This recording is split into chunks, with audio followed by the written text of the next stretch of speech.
संत हुए, वो कहीं बैठकर के कथा कर रहे थे। ऐसी कथा चल रही थी, पंडाल लगा था, भीड़ लगी थी। उस समय का एक बहुत बड़ा चोर था जिसका नाम था घाटम दास मीणा। मीणा नाम से वो प्रसिद्ध था।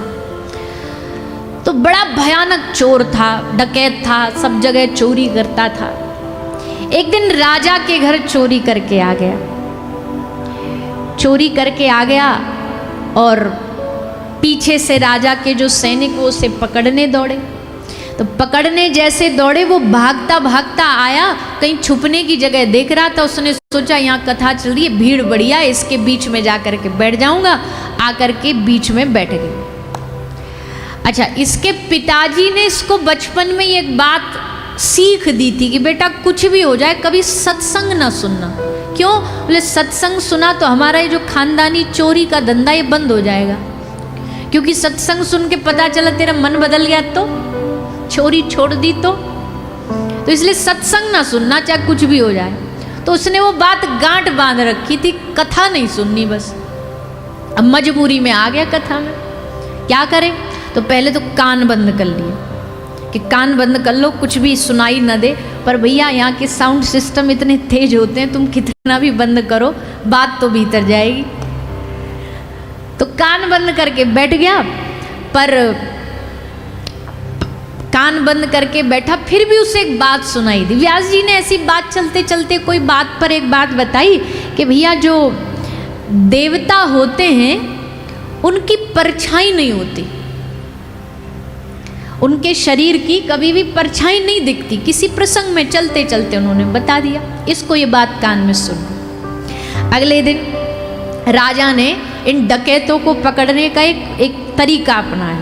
राजा जी ने, क्योंकि ये डकैत थोड़ा किसी के भक्त हो ना हो, पर ये देवी भक्त हुआ करते थे, काली माँ के भक्त हुआ करते थे।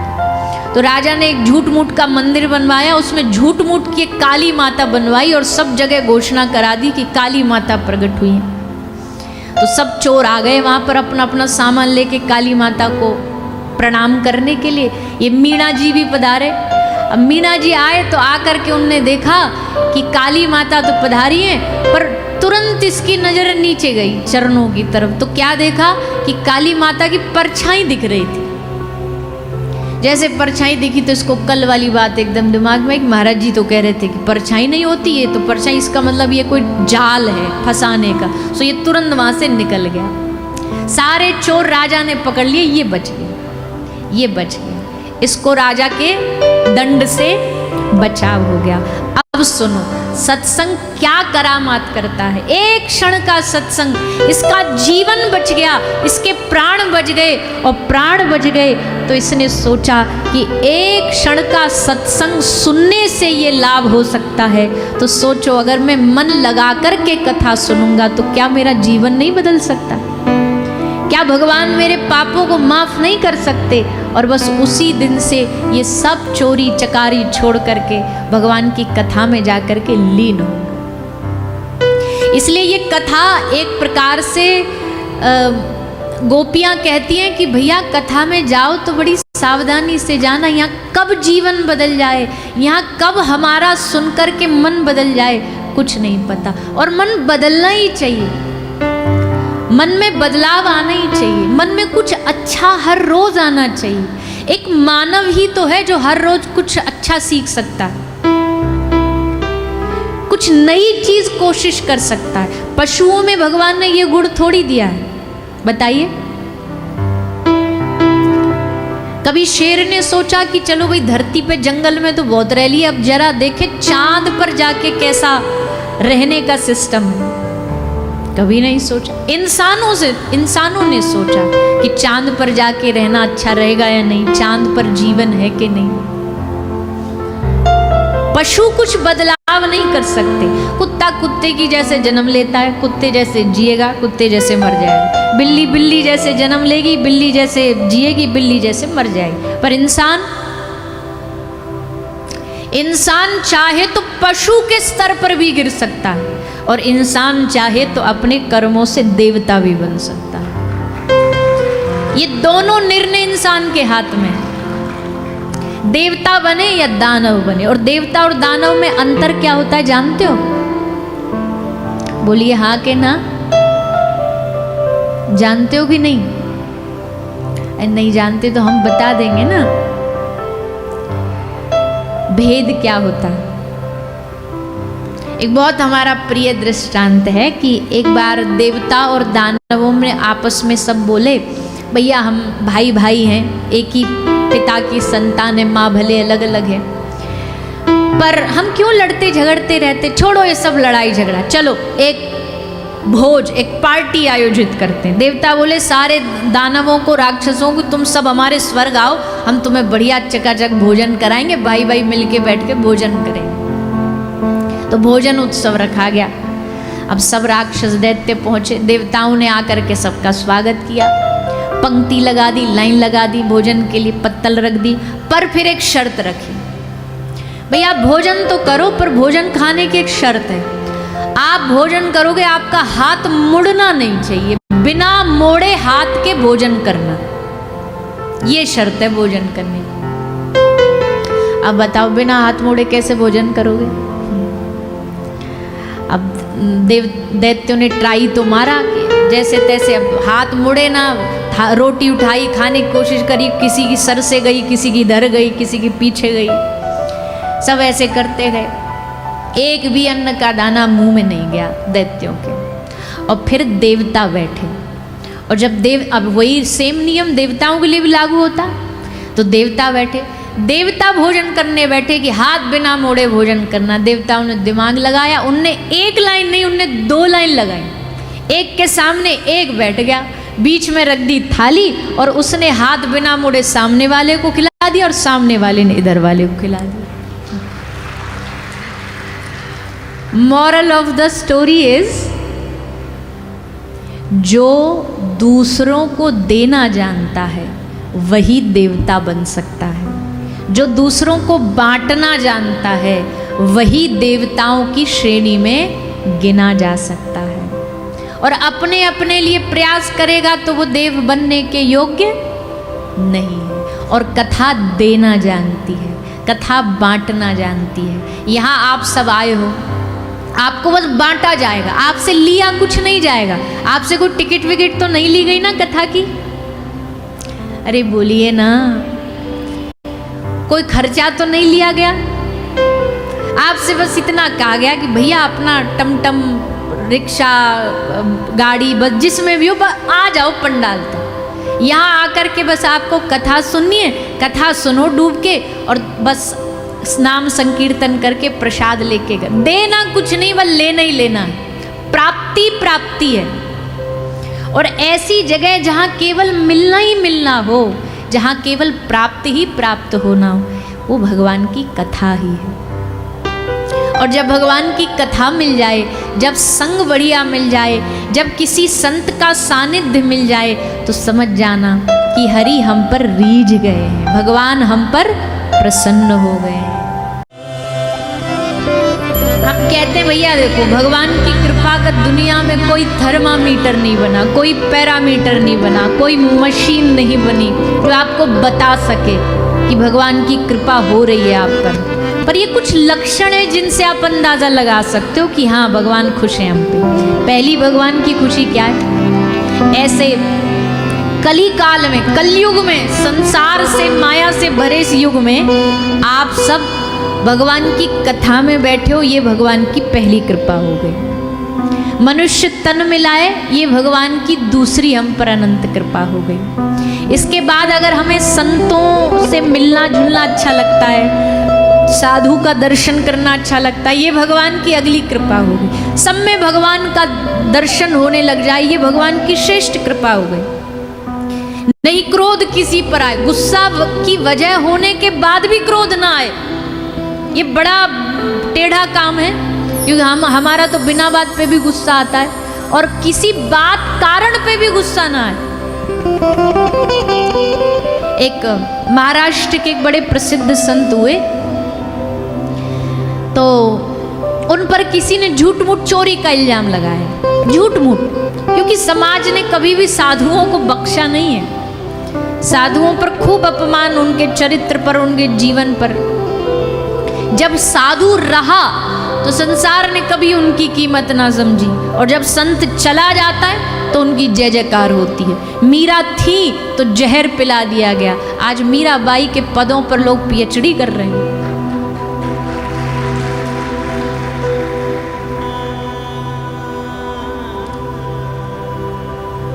जीसस थे तो सूली पर चढ़ा दिया, आज आधी जनता क्रिश्चियनिटी को फॉलो कर रही है, 4 साहिबजादे। तो यानी जब जब महापुरुष रहे तो समाज उनके महत्व को नहीं समझता, उनके जाने के बाद जय जयकार करता। तो उन संत महापुरुषों पे चोरी का इल्जाम लगाया और पीटा, बहुत जोर जोर से पीटा, खूब मारा, थक गए पीट पीट करके, पसीनों में लथपथ हो गए पीटने वाले, बैठ गए थक हार करके कुर्सी पे। तो वो साधु उठ करके गया, पास में एक गन्ने का वो रस रेडी चल रही थी, गन्ना का जूस निकाल रहे थे, रस निकाल रहे थे, तो उसमें से कई गिलास भर करके वो लाए और ला करके जिन्होंने मारा उन्हीं को ला करके बोले, ले भैया तुम बहुत थक गए हो, ले थोड़ा सा अब तसल्ली से रस पी लो, फिर ताकत आ जाए, फिर दोबारा मार लेना हमको। जैसे उनने सुना, चरण पकड़ लिए, समझ गए कि ये कोई सिद्ध महापुरुष है, इतनी मार खाने के बाद भी हमारी सेवा में लगा है। साधु ऐसा ही होता है, संत के लक्षण ही यही होते हैं। नहीं क्रोध किसी पर आए, सब में तो नजर हरि आए, दर्शन को मन ललचाए, आंखों से आंसू आए, तब इतना समझ लेना अब हरि से मिलन होगा, अब भगवान की कृपा होगी। गुरु में श्रद्धा हो जाए, संतों में श्रद्धा हो जाए, भगवान की कथा में श्रद्धा हो जाए, तो समझ लेना भगवान की कृपा होना शुरू हो गई है। और सबसे बड़ी कृपा देखो, हमारी जो बुद्धि है, इस बुद्धि में विवेक का होना बहुत ज़रूरी है। बुद्धि सबको मिली है, पर सबकी बुद्धि में विवेक ही हो ये ज़रूरी नहीं। विवेक से क्या होता है? विवेक से सही और गलत का निर्णय ले सकती है बुद्धि। नहीं तो आजकल विवेक नहीं है बुद्धि में, इसलिए गलत को सही निर्णय समझते और सही को गलत। भगवान की कथा के निर्णय को कुछ लोग कहेंगे, अरे ये तो सब बेकार की बातें हैं, इनसे क्या सुनना, ये क्या ज्ञान बांटेंगे हमें, हम खुद ही ज्ञानी हैं, गुरु की क्या जरूरत है, हम खुद ही सबके गुरु हैं। ये वो बुद्धि बोलती है जिसमें विवेक ना हो, जिसमें विवेक हो जाएगा। इसलिए बुद्धि में विवेक होना जरूरी है। और विवेक आएगा कहाँ से? बिन सत्संग विवेक न हुई, राम कृपा बिन सुलभ न सोई। सत्संग से विवेक आएगा, और सत्संग कहाँ से आएगा? राम कृपा से, हरि कृपा से। तो आप सब लोग हरि कृपा पाके ही यहाँ पर आए हो, और हमें आशा है कि 7 दिन आप उस कृपा की बारिश में भीगते हुए अपने जीवन को धन्य करोगे, अपने जीवन में भगवान की भक्ति लाने का पूर्ण प्रयास करोगे। क्योंकि हमारा तो देखो भैया, कथा कहने का एक ही उद्देश्य है, किसी भी तरह हमारे हृदय में भगवान की भक्ति, भगवान का प्रेम, अनुराग बैठे, बस। ऐसा हम क्या बोलें, ऐसा क्या गाएं, ऐसा क्या आपको प्रस्तुत करें जिससे हृदय में भक्ति विराज जाए, हमारा तो यही उद्देश्य रहता है। आशा है इन अगले 7 दिनों में आप सब भगवान की भक्ति से जुड़ोगे, और सिर्फ 7 दिन के लिए नहीं, संपूर्ण जीवन आप भगवान की भक्ति से जुड़ जाओ, ऐसी हम प्रार्थना करते हैं। आज कथा का पहला दिन है। कथा का पहला दिन मतलब थोड़ा भागवत जी का महत्व वाचन, महत्व की चर्चा।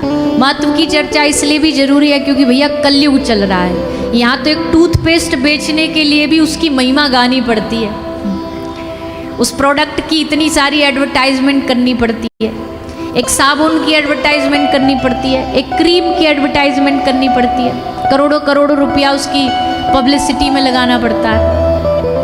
क्रीम की नहीं आती ऐड वो मैयाओं का दिल लुभाने के लिए कि 7 दिन पहले इतनी काली थी, फिर 7 दिन में इतनी गोरी हो गई, फिर इतनी गोरी हो गई, और फिर तो एकदम चांद भी फेल, ऐसा चेहरा दमदमाता है कि चंदा मामा भी फेल हो जाते हैं। अच्छा, अब फिर मैया जब वो एडवर्टाइज टीवी पे देखे, अब जब जाएगी ना बाजार, चाहे वहाँ 10 क्रीम, हजारों क्रीम रखी हुई हैं, पर चाहिए वही वाली जो वहां देखी थी। इसको कहते महत्व भाषण, महत्वता बताई जा रही है, उसकी महिमा बताई जा रही है। एक ही बात को जब हम 10 बार सुन लेते ना, एक ने कहा अरे ये फोन बड़ा अच्छा है, अरे इसमें ये फीचर्स हैं, अरे इसमें ऐसा है, इसका कैमरा बड़ा बढ़िया, अब चाहे हमको किडनी भी बेचनी पड़े पर हम तो यही वाला लेंगे, अब तो हमको यही वाला चाहिए। महत्व, महिमा, इसको बिजनेस मार्केट बड़ा अच्छे से समझता है कि क्यों बार बार उसके लिए इतना खर्चा करना जरूरी, कि दिमाग में बैठ जाए कि भाई यही वस्तु चाहिए। अरे और तो और छोड़ो, खैर ये दुख की बात है, कोई अच्छी बात नहीं है, पर पहले तो प्रोडक्टों की महिमा होती थी, आजकल तो भगवानों की भी पब्लिसिटी होती है। आजकल तो भगवानों की भी एडवर्टाइज होती है। कौन सा भगवान इच्छा पूरी करेगा, लाइन वहीं ज्यादा लगेगी। हमारे शहर के आसपास भलो 10 हनुमान जी के मंदिर हो, पर जा हनुमान जी के मंदिर में ये लिखी होगी ना, इच्छा पूरन हनुमान मंदिर, मनसा पूरन हनुमान मंदिर, वहां लाइन लंबी होगी। अच्छा, उस मंदिर तक जाने के रास्ते में बीच में भले 10 हनुमान जी आ जाएं, मुंह उठा के भी ना देखेंगे। क्यों? हमें तो इच्छा पूरन वालों के पास जाना है, वही इच्छा पूरी करेंगे। भैया कलयुग है, क्या कह सकते हैं। यहां सब चीजों की स्वार्थ से लोग जुड़ते हैं, जबकि भगवान से काहे का स्वार्थ। खैर, इस विषय पे आगे चर्चा करेंगे, पर हमारा जो प्रसंग है वो ये है कि महिमा बतानी पड़ती है। हम भी भागवत जी लेकर के आए आपके बीच में, तो भागवत जी की भी तो कोई महिमा होगी जिससे हमारा मन यहाँ जुड़ जाए, हमें लगे यहाँ सही जगह पे आए, समय हम सही जगह लगा रहे हैं। भागवत को सुनने से होता क्या है, भागवत का फल क्या है, किस किस ने सुना और उसको क्या क्या हो गया, ये उदाहरण भी जरूरी है। तो भागवत जी की महिमा महात्म के द्वारा बताई जा रही है। हमारे गुरुदेव कहा करते थे कि भागवत जी का जो प्रथम श्लोक है, अगर ये भी हमारे चित्त में उतर जाए ना, बैठ जाए, तो हमें 18,000 आगे के श्लोकों का लाभ, उसका फल इसी एक श्लोक में प्राप्त हो जाए। पर शर्त है हृदय में उतरे, कंठ में ना उतरे। गले तक तो श्लोक को याद करना बहुत आसान काम है, असली मजा तो तब है जब उसमें से कोई एक आध श्लोक हृदय में उतरे। एक भी उतर गया, और भागवत जी का पहला श्लोक तो सर्वोत्तम है। क्यों? क्योंकि इसमें कृष्ण का विषय, वस्तु, गुण, स्वभाव, परिचय सब बताया गया। और कृष्ण जाना जगत जाना, कृष्ण को जान लिया तो पूरी भागवत जान ली। कृष्ण का परिचय जान लिया। कृष्ण का परिचय क्या है? सच्चिदानंद रूपाय। कृष्ण का पहला परिचय, भगवान सत्य स्वरूप भगवान है। सत्य स्वरूप भगवान इसलिए क्योंकि भगवान का कभी विनाश नहीं होता। बाकी सब दुनिया में चीज असत्य है, सब मिटने वाली है। सत्य का मतलब होता है जो था, जो है, जो रहेगा। अब इस डेफिनेशन, व्याख्या के अनुसार सत्य क्या है दुनिया में? क्या हमारा शरीर सत्य है? बोलिए ना, हाँ के ना। पीछे वाले क्या कहते हैं? हाँ के ना। क्या भरोसा है इस जिंदगी का, साथ देती नहीं ये किसी का। सांस रुक जाएगी चलते चलते, सम्मा बुझ जाएगी जलते जलते, दम निकल जाएगा रोशनी का, साथ देती नहीं ये किसी का। धाक उसकी सैकड़ों में थी, दुनिया के अच्छे टॉप लिस्ट लोगों में गिना जाता था। धाक उसकी सैकड़ों में थी, जमीन भी कई एकड़ों में थी, पर जब मरा तो 2 गज के उस स्थान पर दफना दिया गया, 2 गज के उस शरीर को दबा दिया गया। अच्छा, आश्चर्य ये नहीं है, पता तो देखो सबको जाना है, और सबको ये भी पता है कि भैया खाली हाथ जाएंगे। अगर नहीं पता होता खाली हाथ जाएंगे ये पता है, तब इतनी लड़ाई झगड़ा है दुनिया में। सोचो सब संग लेकर के जाते तो हम तो एक दूसरे का गला ही काट देते, एक दूसरे को जिंदा जला डालते। ये तो तब इतना हाल है जब पता है कि नहीं जाना नहीं है साथ में। किसी ने आज तक किसी टेलर को जाके कहा भैया हमारे लिए एक बढ़िया सा ना जाते समय के लिए एक बढ़िया सा कफन सिल देना और उसमें कम से कम 4 होनी चाहिए। क्यों? राइट वाले में हम अपनी फेवरेट डायमंड रिंग लेके जाएंगे, लेफ्ट वाले में हम अपना फेवरेट फोन लेकर के जाएंगे, छोड़ के नहीं जाएंगे। कोई नहीं होगा, यह सबको पता है। और पता है पर आश्चर्य देखो कि दुनिया में किसी भी सामान को आप खरीदते हो एक्सपायरी डेट के साथ आता, पर ये मनुष्य ऐसा प्रोडक्ट है जिसकी कोई एक्सपायरी डेट निश्चित होकर नहीं आती। पता चले बढ़िया अच्छे भले घर से निकले, केला के पाम छिलका पे पाम धरा, रिपट गए और वहीं राधे राधे, वहीं जय सीताराम हो गया। अच्छे भले बैठे सेठ जी गाड़ी में, ड्राइवर लेके जा रहा ऑफिस रोज की तरह, जा कर के ऑफिस पे डोर खोला, दरवाज़ा खोला, सेठ जी उतरो, सेठ जी उतरो। सेठ जी उतर ही नहीं रहे। क्यों नहीं उतरे? सेठ जी तो बीच रास्ते में ही उतर गए, बीच में ही heart fail, liver fail, kidney fail.